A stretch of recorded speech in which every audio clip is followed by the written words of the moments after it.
Meus amigos, é o seguinte, você quer explicar para alguém o que é a Libertadores da América? Mostre Flamengo 1, Racing 0. É um resumo muito fiel do que é a competição. E aqui eu não estou falando do resultado, independe de quem ganhou. Eu estou falando de tudo o que essa semifinal, o jogo 1 dessa semifinal, entregou.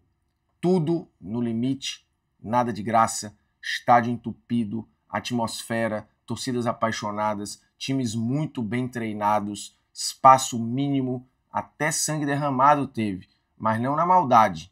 Sangue derramado por quem sabe que precisa entregar tudo ali se quiser ter o mínimo de chance.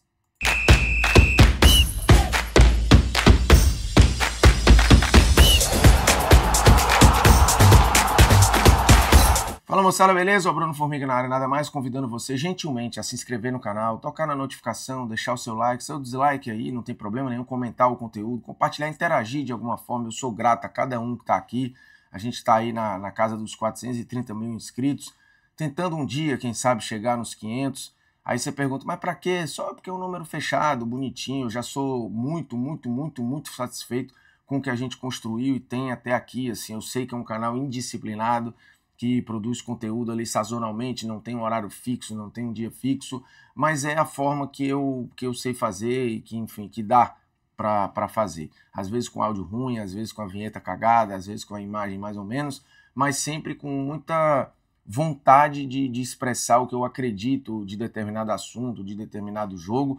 E esse Flamengo e Racing mexe de várias formas. Primeiro porque foi minha primeira semifinal de Libertadores dentro do estádio, transmitindo para uma porção de gente, uma transmissão oficial. Então, uma parada muito especial, o jogo, estádio entupido, atmosfera fantástica. Segundo, porque o jogo foi muito bom. Do ponto de vista do produto, o jogo, enquanto Libertadores, entregou exatamente tudo aquilo que a gente projeta de estereótipo da competição. E aqui no sentido positivo, né? A gente não teve a violência, a gente não teve cachorro entrando no campo, a gente não teve a arbitragem sendo protagonista, e sim, eu sei o que você está pensando, eu vou falar disso daqui a pouco. Não teve polêmica no, entre aspas, gol anulado do Racing, mas no geral, assim, é muito legal esses dias, para gente que trabalha com jornalismo esportivo, essas partidas grandiosas, essas partidas especiais, elas te fazem lembrar do porquê que você quis e sonhou trabalhar com aquilo. Para dias como esse, de Flamengo e Racing. E aqui eu estou falando de Flamengo e Racing, mas poderia perfeitamente ser o LDU e Palmeiras, poderia ser uma outra semifinal de Libertadores, mas uma semi de Liberta já é grandiosa por natureza. Quando envolve times brasileiros, que você sabe que vai mexer com uma porção de gente, óbvio que isso te cativa ainda mais. Então foi uma noite muito especial para mim, para todo mundo lá da GTV. Acho que a gente entregou uma transmissão muito legal, assim, a gente bateu todos os recordes até aqui da GTV, que não tem nem 2 meses ainda, e a gente já fez muita coisa bacana, assim, então eu estou muito feliz, muito orgulhoso de ter visto aquilo ali de perto, né? Tantas imagens marcantes, e um jogo que foi muito legal, e acho que a gente está aqui para falar do campo em bola, para falar desse Flamengo 1, Racing 0, que foi tudo no limite, né? Muito pouco espaço, taticamente as duas equipes muito ajustadas dentro das suas estratégias, o Flamengo batendo mais de 70% de posse de bola quase que o jogo todo, o que era absolutamente previsto. Não teve nada de surpreendente nas formações, nem no Flamengo, nem no Racing. O Racing tinha um retorno de alguns jogadores que não estavam 100%, inclusive alguns titulares, 2, ficaram no banco de reservas, mas no geral era o que o Gustavo Costa tinha de melhor, que é um personagem fantástico, né? Um cara foi mascote do clube, jogador do clube, hoje é técnico do clube, é torcedor do clube, já tem mais de 100 jogos pelo Racing, 2 títulos, né? Ganhou a Sul-Americana, ganhou a Recopa Sul-Americana, passando por brasileiros, uma caminhada na Libertadores muito difícil, diga-se passagem, mas muito... Até esse momento, era até mais tranquila que a caminhada do Flamengo, né? O Racing teve a terceira melhor campanha na primeira fase, por isso vai decidir em casa, né? Teve uma primeira fase muito forte, um mata-mata que eu diria com menos sustos e desespero até do que o Flamengo tinha vivido contra o Estudiantes, por exemplo. Então era um jogo difícil naturalmente. Quem imaginava que o Maracanã veria ali um 3-4-0, estava um pouquinho desconectado daquilo que o Racing vinha apresentando e daquilo que o próprio Flamengo vinha apresentando. Era sabido que o Racing ia se compactar inteiro, tentar fechar todos os espaços ali na frente da área, explorar a bola longa, um jogo de muito duelo e confronto físico. Foi exatamente isso que aconteceu, principalmente no primeiro tempo, que foi um primeiro tempo muito difícil para o Flamengo. E o Racing ainda teve uma grande chance, né? Obrigou o Rossi a fazer uma defesaça ali, agora a parada do Racing incomodando muito o Flamengo. O Racing era isso, um time físico, direto, reto, bola longa, tentando ganhar jardas, né? Para chegar perto do gol do Rossi. E isso foi muito bem executado no primeiro tempo. O Felipe fez escolhas que eu considerei interessantes e inteligentes dentro do contexto, né? Por exemplo, colocar o Varela fazia mais sentido do que ter o Emerson Royal, um lateral mais construtor, melhor passador, que tem mais até atuação por dentro, se precisar, né? É mais equilibrado e estava justo. Léo Ortiz não estava 100%, manutenção do Danilo ali como titular e que fez um jogo seguro. Pulgar mantido como titular também fazia sentido, precisava dar sustentação com o Jorginho ali, já que o Saul também acabou de voltar e o Pulgar vem de uma sequência interessante. Então, prioridade ali para essa parte física de meio campo. E na frente, o Carrascal já vinha pedindo passagem. O Samulino, os últimos 10 jogos, não tinha participado nem de gol nem de assistência. E o Carrascal mudando o ritmo, né, tendo arrasto, drible, finalização de média distância, podendo jogar por dentro. E ele fez um entendimento ali muito interessante com o Alexandre na primeira etapa, foi disparadamente o melhor jogador do time, não só porque fez o gol. O primeiro tempo do Carrascal já tinha sido um primeiro tempo de muita força.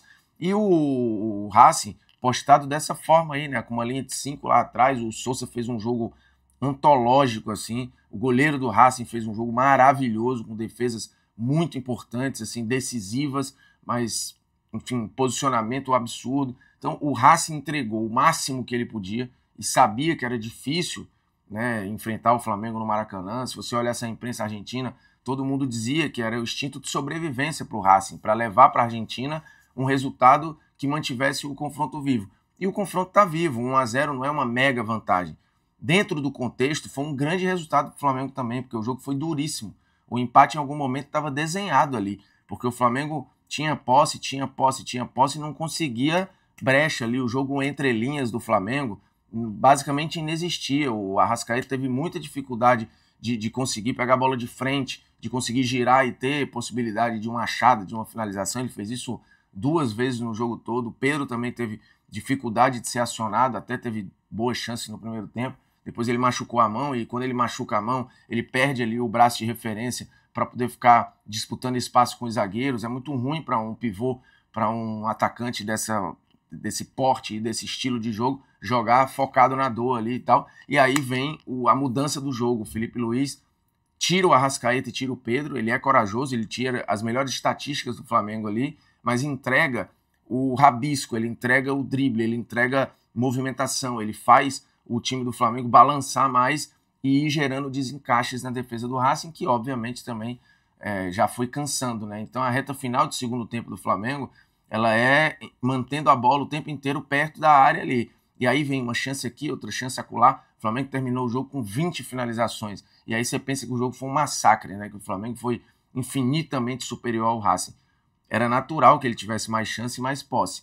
E como disse o Danilo depois do jogo, de maneira muito sábia, ele diz: o Flamengo controlou o jogo, e ele corrige na hora e fala: controlou a posse.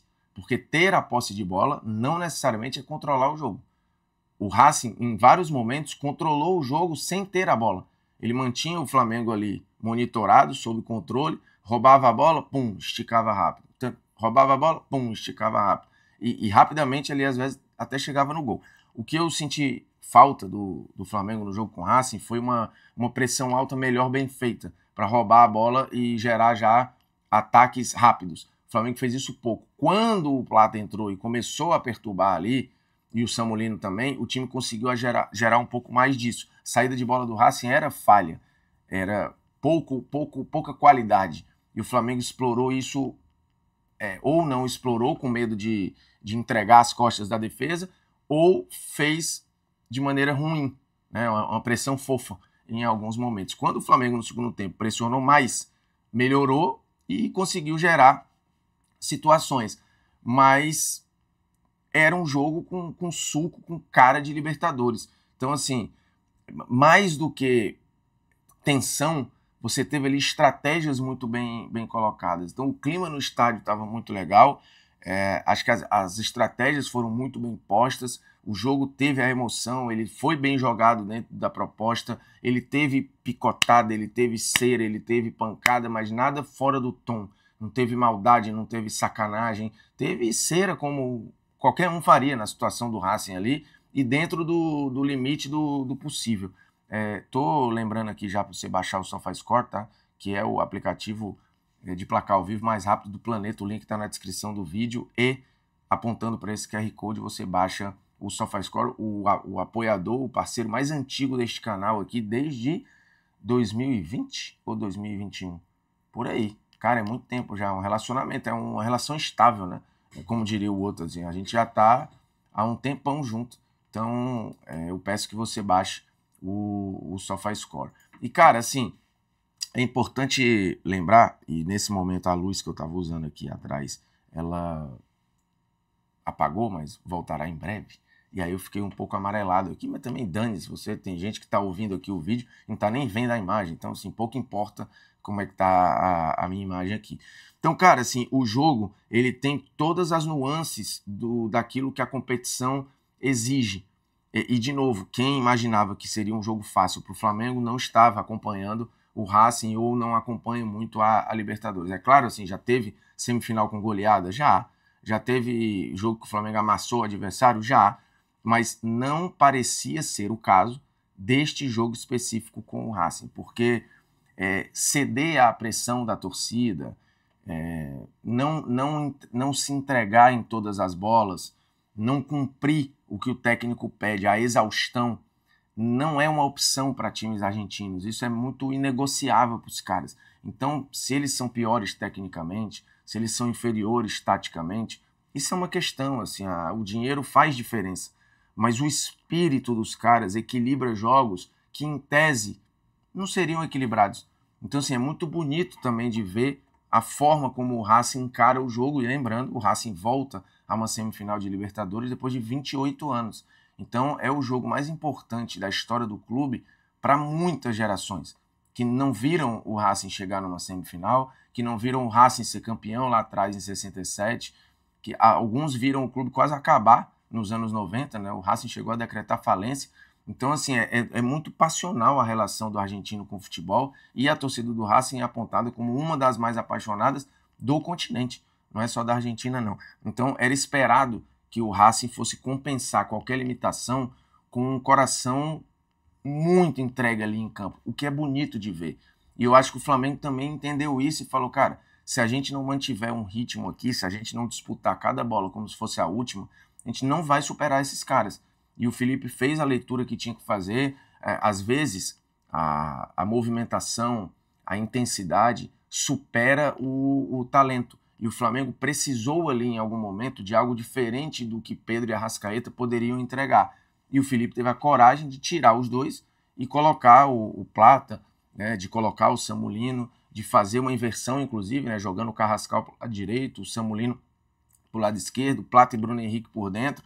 E isso foi gerando desencaixes na defesa do Racing. O Flamengo foi tendo chances e fez 1-0. Já tinha tido um gol anulado, e bem anulado, né? Um impedimento milimétrico do Samulino, que entrou bem, estava devendo, sabia que tinha essa pressão e deu uma boa resposta para o torcedor. Acho que o Carrascal também deu a resposta de que neste momento o titular é ele. Talvez o Luiz Araújo, que não fez um grande jogo, possa ser uma bola da vez aí para um outro momento. E aí joga Carrascal e Samulino. Pode acontecer? Pode acontecer, com o Carrascal voltando à direita e o Samulino assumindo o lado esquerdo. Mas o fato é que o Felipe mexeu bem no time. E o Racing foi tentando o tempo inteiro manter o fôlego, né? O time foi cansando e foi gerando espaço natural também. Correr atrás o tempo inteiro é muito difícil. Então teve o gol anulado, o Flamengo foi tendo chance. E também no lance muito ajustado veio o gol do Carrascal. Eu até falei no Twitter, ele domina como um ponta, ele dá o passe como um meia e finaliza como um 9. E, obviamente, ele finalizou mal, a bola ia para fora, desviou no Rojo e acabou entrando. E eu não disse que era um bom 9, eu só disse que ele fez 3 em 1 numa mesma jogada. Ele foi ponta, meia e atacante. Ele foi lá para finalizar, né? O 9 acompanhou a jogada até o fim para chapar ali e fazer o 1-0, que no contexto do jogo ali era uma goleada, né? E agora o Flamengo vai resolver no cilindro lá na Argentina. É muito difícil, duríssimo, mas é uma vantagem e numa semifinal de Libertadores qualquer vantagem é bem-vinda. O gol do Sousa anulado pela arbitragem. É importante lembrar que o gol do Sousa, ele não é tecnicamente um gol anulado. O gol de cabeça do Racing no segundo tempo, ali mais ou menos com 10 minutos do segundo tempo, talvez um pouquinho menos, ele não é um gol tecnicamente anulado, porque o árbitro aponta a falta antes da bola entrar. Tanto que não há nem revisão do VAR, e não cabia pelo protocolo revisão do VAR. Aí você pode discutir, eu não achei falta, eu achei falta, eu não achei falta. Eu vou chegar nesse ponto já já. Mas tecnicamente ele não é um gol anulado. Pelo protocolo não cabia revisão do VAR. Então é uma não polêmica falar que não teve revisão, o árbitro tinha que ir lá olhar. Não tinha, porque ele apitou, ele marcou a falta antes da bola entrar. O Léo Pereira, inclusive, diz isso para os jogadores do Racing. Ele apitou antes. E se você olhar a imagem, quando a bola está fazendo o arco, ele já está com o apito na boca fazendo o gesto. Então a falta foi apitada antes. Se foi falta ou não, o árbitro deu várias daquelas faltas ao longo do jogo, porque os jogadores do Racing estavam subindo com o cotovelo. Inclusive, no último lance do jogo, já para acabar, o Rojo do próprio Racing sobe com o cotovelo e, obviamente, sem querer, acerta o rosto do Sousa e destrói o rosto do Sousa. O Sousa inchou o olho, o nariz sangrou, ele foi bater no hospital. Ficou em observação, inclusive, no hospital no Rio de Janeiro, depois, por uma cotovelada do Rojo. Então, os jogadores do Racing estavam subindo assim. E o Rojo sobe desta forma com o cotovelo na nuca do Carrascal. O Carrascal, quando está subindo, toma uma cotovelada, não consegue nem disputar a bola com o Sousa. Então, na minha visão, foi falta. Mas independente do que eu acho, ou do que você acha, o árbitro apitou antes. Então, não cabia revisão do VAR. Então, eu acho uma não polêmica. Eu vi as pessoas levantarem uma bola como se esse fosse um lance muito capital dentro do jogo. Houve uma reclamação dos jogadores do Racing ali, que é natural, mas quando o árbitro explicou que ele já tinha apitado antes, ficaram apontando pro VAR e tal, ele falou, cara, não tem VAR, eu já dei a falta antes. Então, assim, para mim, é uma polêmica vazia, talvez. Beleza? Peço para você se inscrever no canal de novo aí, tocar na notificação, deixar o seu like, seu dislike aí, comentar o conteúdo, blá, blá, blá, um abraço e é nóis. Beleza? Tamo junto, agora é esperar o jogo da volta e também ver o que acontece em LDU e Palmeiras. O primeiro jogo é na altitude, o jogo da volta no Allianz Parque. Beleza? É nóis, tamo junto, satisfações.